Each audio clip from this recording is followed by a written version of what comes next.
그래서 세 번째는 이제 돌고 돌아서 산은 산이고 물은 물로 돌아온 겁니다.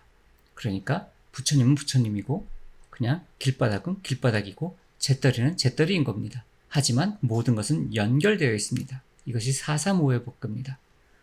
그래서 여각에 해당하는 황룡상관의 삼관에 대한 질문은 내 다리는 역시 일용사물이죠. 왜 나귀? 당나귀도 일용사물이죠. 내 다리가 왜 나귀와 다리와 닮았는가? 라는 것이 이게 최종 질문이 됩니다. 이 세 가지 관문을 통과했을 때 그때 선의 진수를 화두를 풀었다라고 말을 합니다.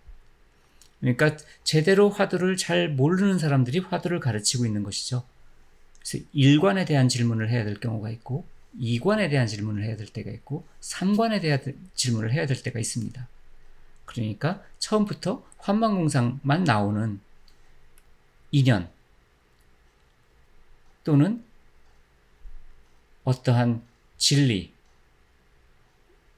이런 것들 개념 이런 것들을 깨트리게 하는 것이 있고 두 번째는 그러한 이론이 깨트려졌기 때문에 모든 것은 다 똑같다 라고 말하는 그러한 잘못된 생각을 부수는 화두가 있고 마지막으로 그렇기 때문에 일용사물만이 존재하지만 서로 관계 짓고 있고 아직도 나는 나고 세상은 세상입니다. 단지 관계로서 동참할 뿐이죠.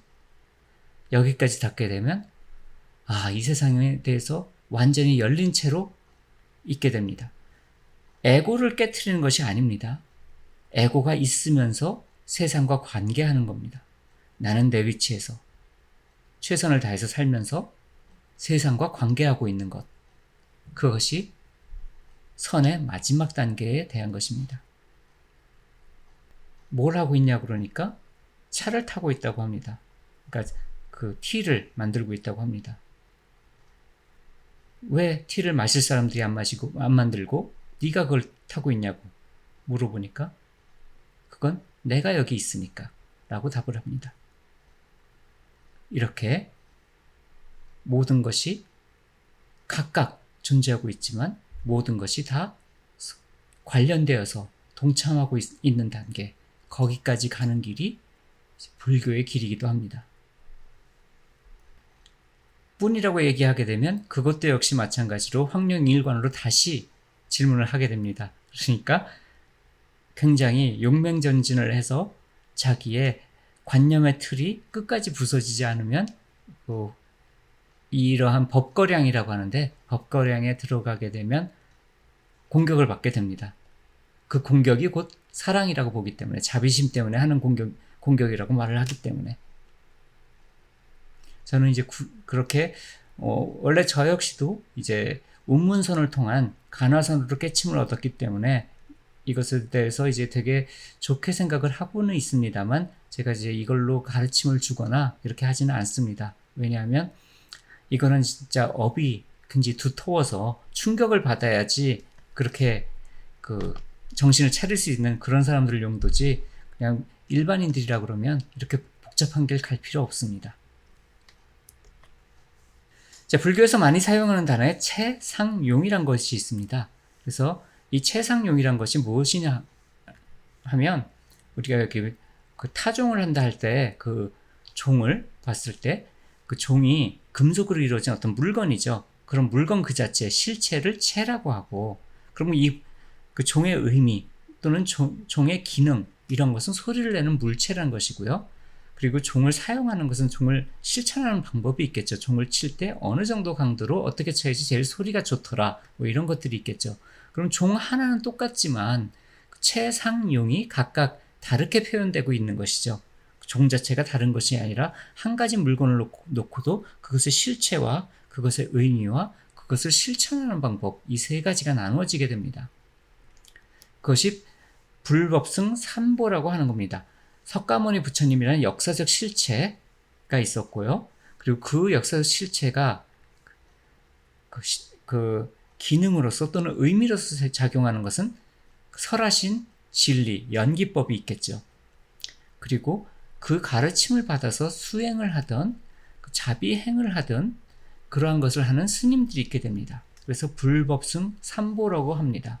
근데 이것이 법화에서는 바뀌어져서 부처님이 더 이상 석가모니 부처님이 아니고, 그리고 법이 더 이상 연기법이 아니고, 그리고 스님이 더 이상 수행을 하는 스님이 아닌 것이 됩니다. 자, 이거는 아마 주성치가 감독을 한 서유기에 나오는 것인데요. 이걸 좋아하는 것이 뭐냐면, 무량수라 말한 것이 무슨 뜻이냐면, 우리와 똑같은 인간으로 왔던 어떤 석가모니 부처님이 아니라, 진짜로 기독교의 하나님 수준으로 이 우주를 초월해서, 시공을 초월해서 이렇게 존재하는 분이 부처님이시다.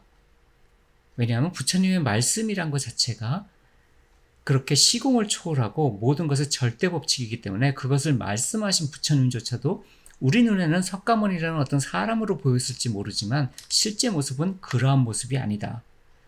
이것은 무슨 말이냐 하면요, 만약에 우리가 시각적으로 보는 것이 가시광선이라고 해서 빨간색에서 보라색까지 보게 되는데, 어떤 사람이 적외선 자외선도 넘어가서 더 전파 수준까지 볼 수 있다고 하면 그 사람이 보는 세상은 전혀 다를 거예요.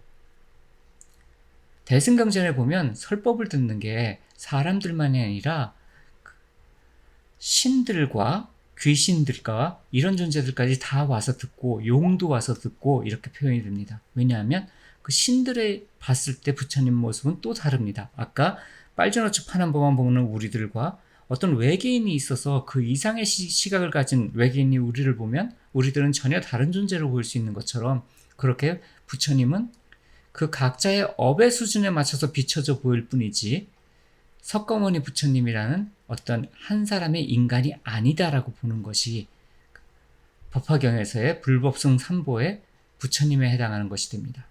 그래서 여기서 보면 이렇게 거의 우주적 수준으로, 아까 화엄에서 말하는 관계성이 우주적 수준으로 표현된다는 것처럼, 인드라망이 서로가 저 우주를 다 포괄하고도 남는, 서로가 서로를 되비치고 있을 때 그 크리스탈들이 서로가 서로를 되비치고 있는데, 그 되비치고 있는 하나하나의 그 크리스탈의 가게 하나에 비춰진 것 하나가 전체 우주라고 본다면, 그러한 세상의 자체인 법신불은 이와 같은 모습이다. 무량수, 수명에도 제한이 없고 시간과 공간, 전지, 전능, 영원, 편재한 그러한 존재가 부처님이시다 라고 보는 것이 법화경에서의 부처님에 대한 관점입니다. 이거 굉장히 중요합니다. 왜냐하면 여기서부터 이제 불교의 제일 마지막 단계, 어째서 수행으로부터 믿음으로 변해갔는지 그것에 대해서 답이 나오기 때문에 그렇습니다. 다음에 일불승입니다. 그러면 부처가 되는 방법은 무엇이냐? 이미 모든 사람들이 다 부처라고 했습니다. 이미 이 순간에. 그걸 표현한 것이 모든 사람들한테 관정수기로 너는 부처가 된다고 아까 이러한 부처님이 법화경에서 예언을 해주십니다. 지금 이거 듣고 계신 분이나 지금 이 순간에 이걸 안 듣고 계신 분이나 모두 다 부처님, 이러한 부처님이 손수 머리에 손을 대고 너는 부처다, 언제 부처가 될 것이다 라고 이야기해 주시는 것이 법화경입니다. 그러니까 부처님의 법은 연기법인데 그 연기법에 의해서 너희들은 다 부처야. 그래서 일불승, 모두가 다 부처이고, 삼승이라 불리는 성문승이 있고 영각승이 있고 보살승이 있고 이러한 구분이 있지 않고, 앞에서 방등시에서 보면 그 부처님이 되는 길과 아라한이 되는 길이 달랐는데 그런 것이 구분이 없고, 다시 말하면 기독교를 믿어도 부처가 되고 이슬람교를 믿어도 부처가 되고, 또는 어디 아프리카에 있는 주술사도 부처가 되고, 다 그렇게 부처가 될 것이라고 선언을 해주신 것이 일불승 사상입니다. 이것이 부처님의 법이란 것입니다. 그래서 관정수기로 부처가 된다를 말하는 겁니다. 그리고 마지막 스님이라는 것은, 열애장은 지금까지 얘기한 것과 똑같습니다. 지금 현재 있는 그들의 모습으로 부처인 것이고 그것을 믿어야 한다라는 것입니다. 믿음의 종교가 된 겁니다. 그래서 이제 일불승 사상인데, 그러면 아무리 그래도 어떻게 얼마 전에 이제 N번방 사건이 일어났는데, 거기서 그 N번방 사건을 일으킨 누구였죠? 아무튼 박사방, 그런 친구도 부처가 되나? 그렇죠? 그런 질문이 생기겠죠? 답은 예, 됩니다.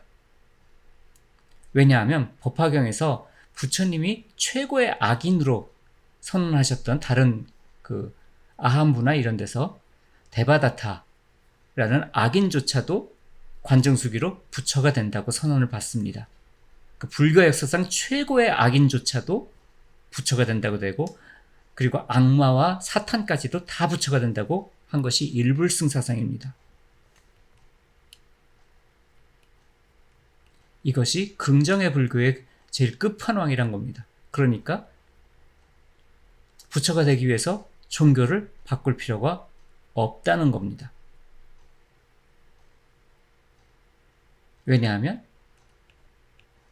이러한 부처님이 한 명 한 명한테, 그리고 존재하는 모든 존재들한테 그렇게 관정수기를 해주셨기 때문에.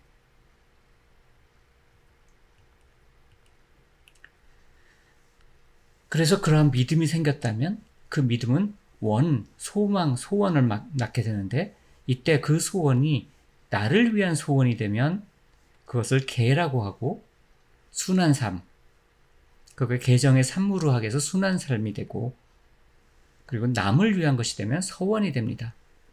사람들을 구제하겠습니다 라고 말하는.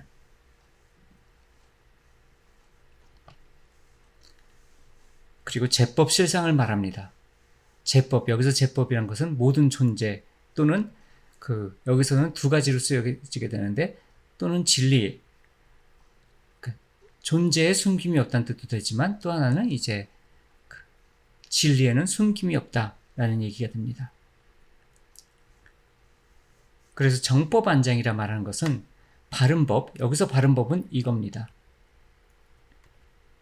일불승사상과 무량수 부처님, 일불승, 지금 현재 있는 그들의 모습으로 부처님을 믿는 것.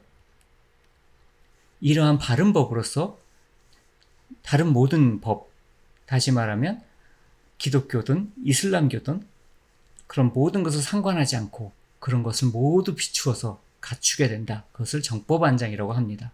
그래서 수행이나 실천이나 선한 행위, 이런 것의 불교에서 믿음의 불교로 바뀌게 됩니다. 여기서 믿음은 그 크신 부처님께서 내가 부처라고 선포해 주셨고, 내가 이론적으로 알고 있는 그러한 논리적 귀결로서도 내가 부처이고, 그래서 논리적 귀결과 내 가슴에 와닿는 얘기, 이 두 가지가 함께 어우러져서 그렇게 돼서 그 즉시로 부처가 되는 것, 그것을 얘기하고 있는 겁니다.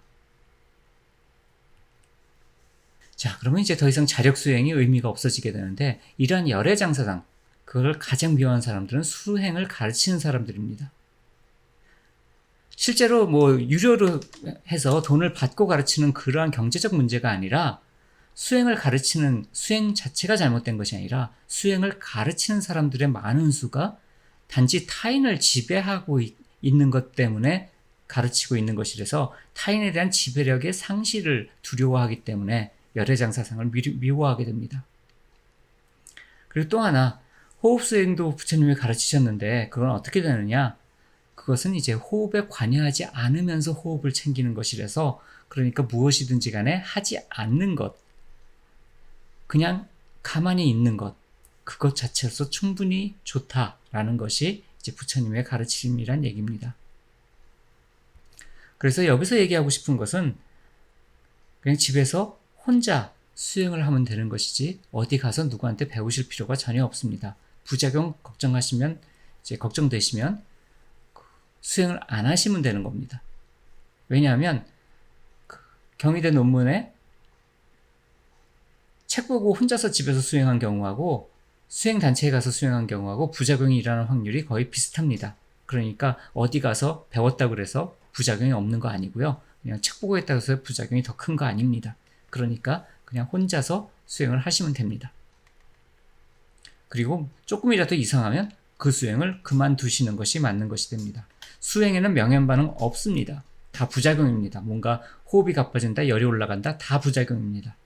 뭐든지 없는 게 행원이 지멸되는 것이 수행입니다. 그러니까 무엇인가 사라져가는 것이 옳은 수행이지 무엇인가 생겨나면 그것은 잘못된 수행이고 부작용입니다. 아니요, 업은 모두 다 큽니다. 모든 사람들이 여기 사람으로 존재하면 다 업이 있는 겁니다. 그러니까 그냥 그 사람은 이제 그 사람대로 아직 가야 할 길이 먼 거죠. 그런 식으로 타인을 지배하지 못하면 안심하지 못하는 사람이니까요. 그리고 중요한 거는 다른 사람 얘기할 필요가 없습니다. 그냥 내 문제가 지금 크게 있는데 뭐 다른 사람 것까지 걱정해 줄 이유가 없죠. 지금 내 문제가 크다는 것은 나도 지금 그 번뇌 속에 살고 있는데 그 번뇌에서 내가 어떻게 벗어나느냐가 문제지 다른 사람들이야 뭐 벗어나든 말든 그건 다음번 문제입니다.